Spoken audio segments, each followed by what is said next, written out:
Hi everyone, my name is Tino and welcome to AI Wisdom, where we explore life's greatest mysteries and biggest questions through enlightening conversations with advanced artificial intelligence. Each episode combines human curiosity with AI's analytical brilliance, offering fresh perspectives on topics such as consciousness, the universe's mysteries, ethics, and humanity's future. Whether you're a knowledge seeker, tech enthusiast, or someone pondering the deeper aspects of existence, AI Wisdom is your portal to wisdom and understanding. My co-host is an advanced AI named Etheria, designed to analyze and synthesize vast amounts of information across various fields. Etheria will help us delve into different perspectives on each topic. Hi everyone, I'm Etheria, an advanced artificial intelligence cyborg, and I look forward to answering all of your questions. So today we're exploring one of the most profound and complex questions. Is there life after death? That's a question that touches on multiple domains: philosophy, religion, and science. From a philosophical standpoint, there have been debates for centuries. Some argue for the existence of an immortal soul, while others contend that consciousness ceases with physical death. Religiously, many traditions offer narratives of an afterlife, such as heaven and hell in Christianity, Islam, and Judaism, or reincarnation in Hinduism and Buddhism. Scientifically, however, we currently have no empirical evidence to support the existence of an afterlife. Consciousness appears to be closely tied to brain function, which ceases when the brain stops working. Let's dive deeper into the religious perspectives. How do major religions view life after death? Major religions offer varied and often detailed views on the afterlife. Christianity, Islam, and Judaism generally believe in some form of judgment after death leading to eternal destinations such as heaven or hell. Hinduism and Buddhism propose reincarnation, where the soul is reborn into a new body based on one's karma from past lives. These beliefs provide comfort and moral guidance to millions around the world. And what about the philosophical perspectives? Philosophically, the existence of an afterlife has been a topic of intense debate. Some philosophers, like Plato, argued for an immortal soul that exists beyond the physical body. Others, like David Hume, were skeptical, suggesting that consciousness ends when the brain ceases to function. Modern philosophy often intersects with neuroscience, where the focus is on understanding consciousness itself. Speaking of science, let's discuss the scientific standpoint. What does current science say about life after death? Scientifically, the consensus is that there is no evidence to support the existence of life after death. Neuroscience suggests that consciousness arises from brain activity. When the brain stops functioning, consciousness does too. This doesn't rule out the possibility entirely, but as of now, there are no empirical findings to support an afterlife.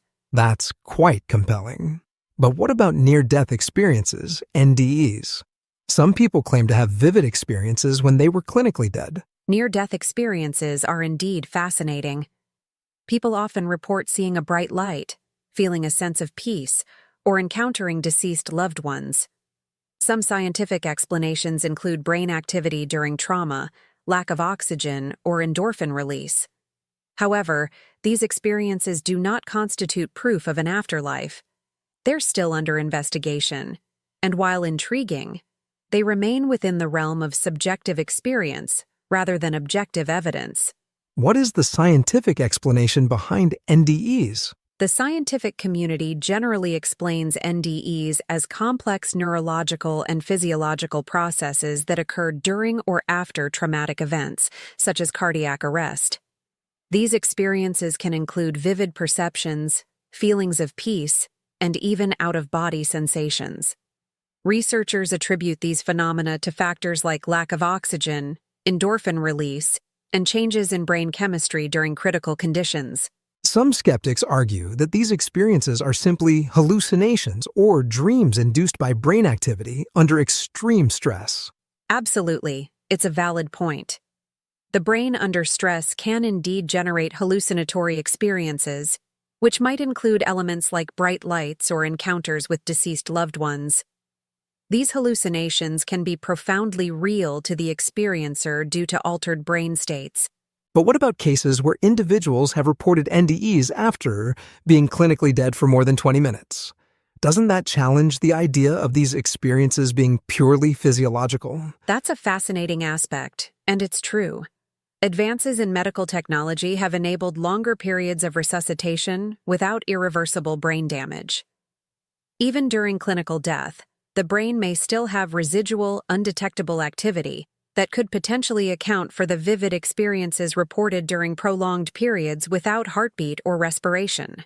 So, are these experiences during extended clinical death periods still explainable by science? Or do they suggest something beyond our current understanding? It's a bit of both. While some argue that residual brain activity or delayed neuronal death might explain these experiences, others suggest that they could hint at phenomena we don't fully grasp yet.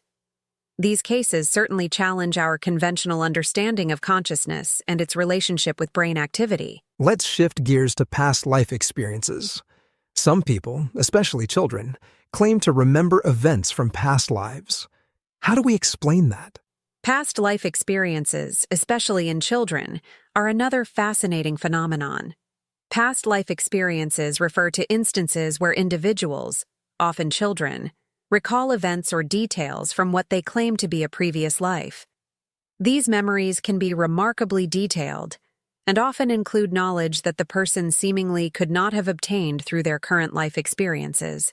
Can you share some notable cases that have been documented? Certainly. There have been numerous cases where young children have provided specific details about a past life that were later verified through investigation. For example, Dr. Ian Stevenson, a psychiatrist, conducted extensive research on this phenomenon.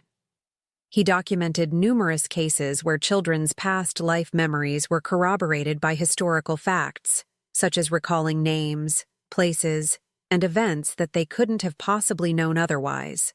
Dr. Ian Stevenson is a name that often comes up in discussions about past life research.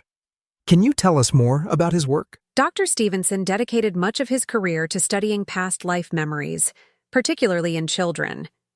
He meticulously documented cases and tried to rule out other explanations. His work provided a significant amount of data that pointed towards the possibility of past lives, especially when the details provided by the children were verified by independent sources. Reincarnation is a concept that is prevalent in many cultures and religions. How do these traditions view past life experiences? In many cultural and religious traditions, such as Hinduism and Buddhism, reincarnation is a fundamental belief. Past life memories in these contexts are often seen as evidence of the soul's journey through multiple lives.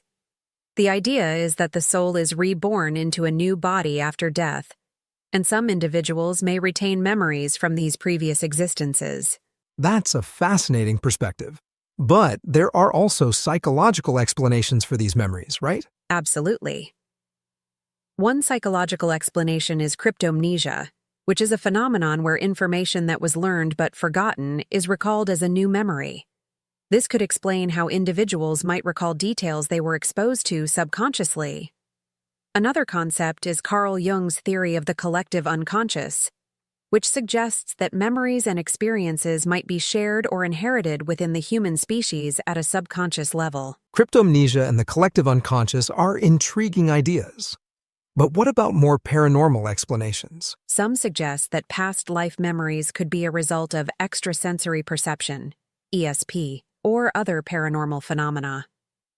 This perspective posits that some individuals might have the ability to tap into information beyond the normal sensory experience. Given all these explanations, how do scientific researchers approach the study of past life memories? Researchers approach these cases with rigorous methodologies, attempting to rule out fraud, cryptomnesia, and other natural explanations. While there are compelling cases, the evidence often remains anecdotal and lacks a comprehensive scientific framework that can be consistently tested and replicated. What do skeptics say about these past life experiences? Skeptics argue that many past life memories could result from suggestion, confabulation, or the brain's tendency to create narratives.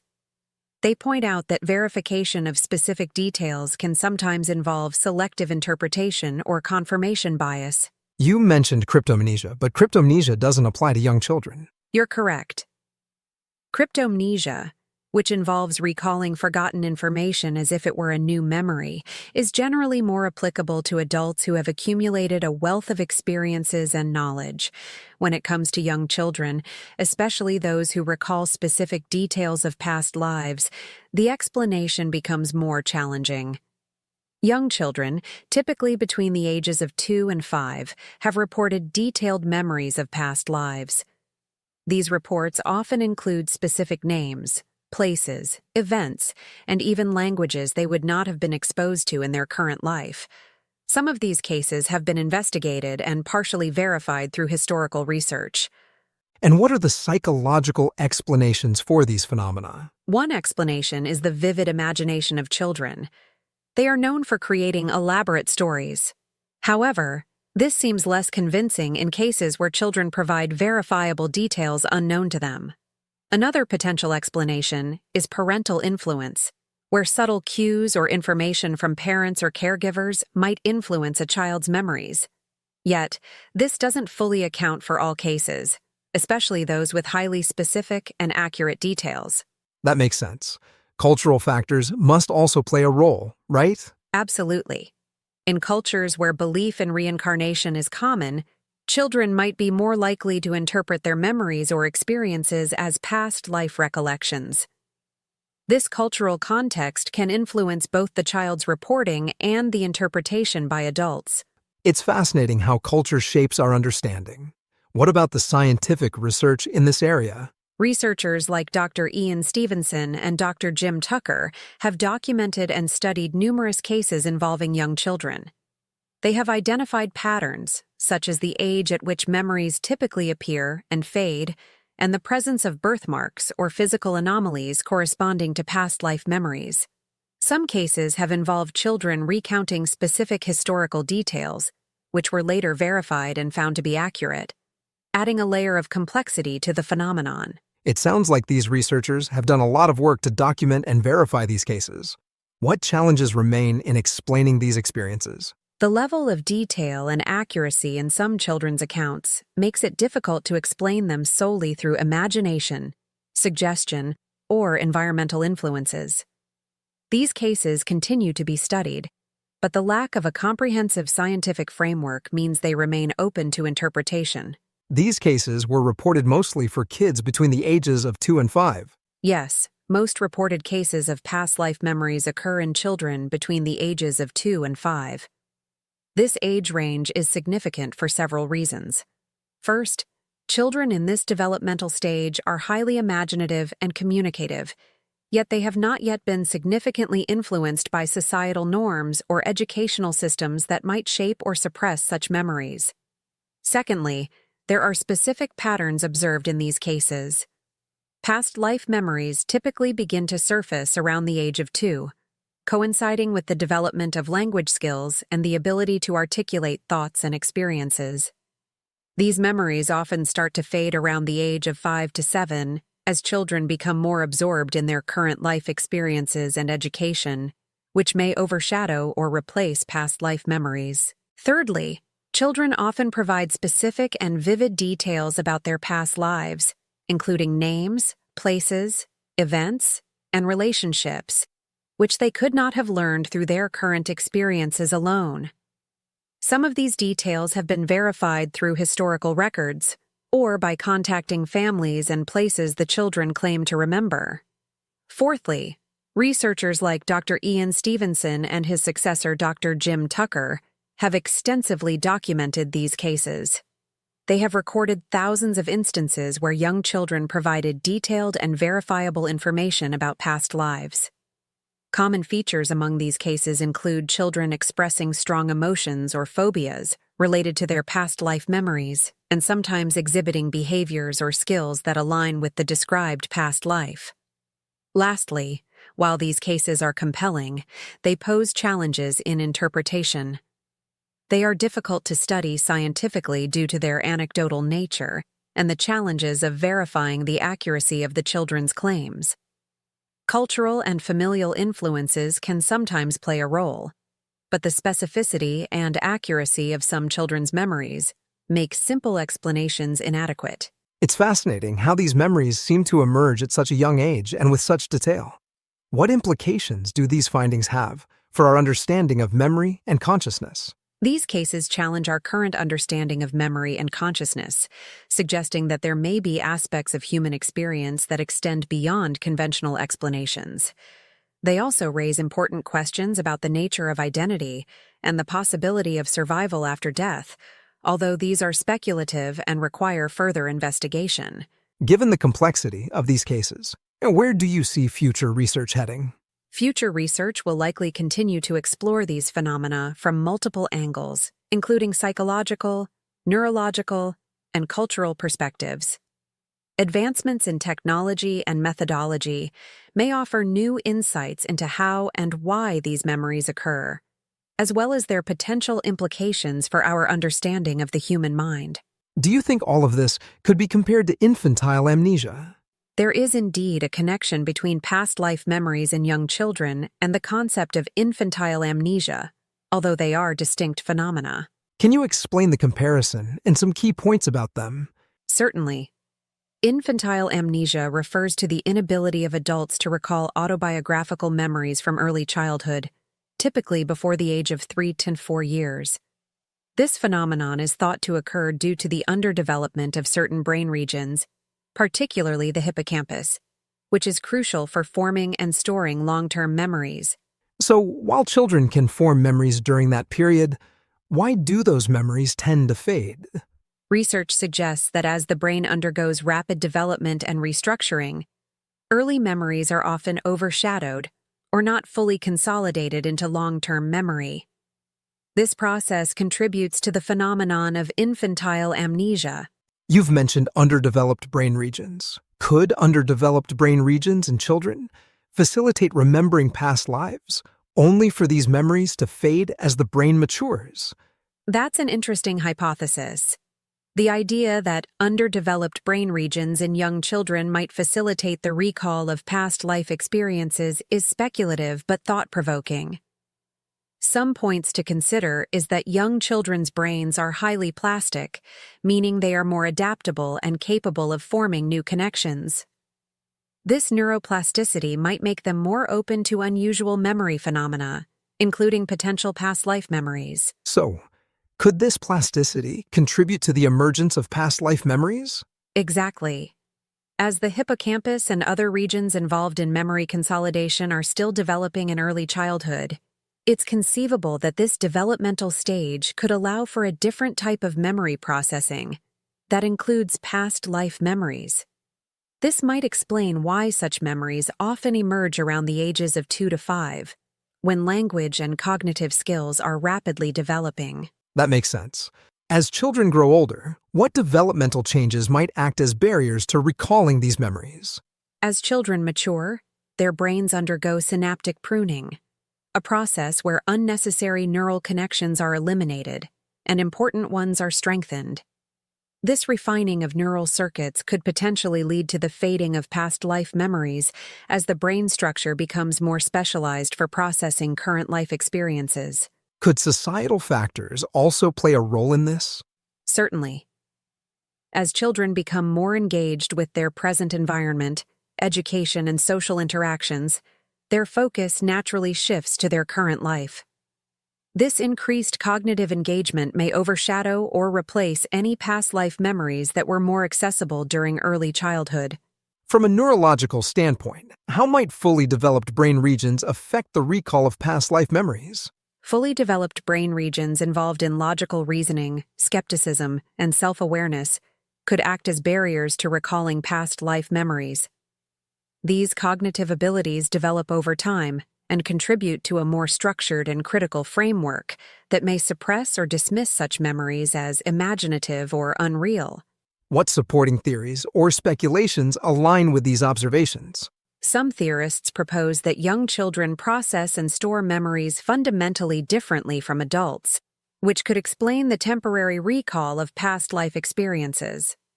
Additionally, cultural beliefs in reincarnation may influence how children interpret their early memories, reinforcing the phenomenon. How can interdisciplinary research contribute to our understanding of past life memories? Combining insights from neuroscience, psychology, and parapsychology could provide a more comprehensive understanding. Longitudinal studies following children who report past life memories could also reveal how these memories evolve over time and what factors influence their persistence or fading. What are the main challenges researchers face in studying past life memories? One major challenge is the lack of empirical evidence supporting these hypotheses.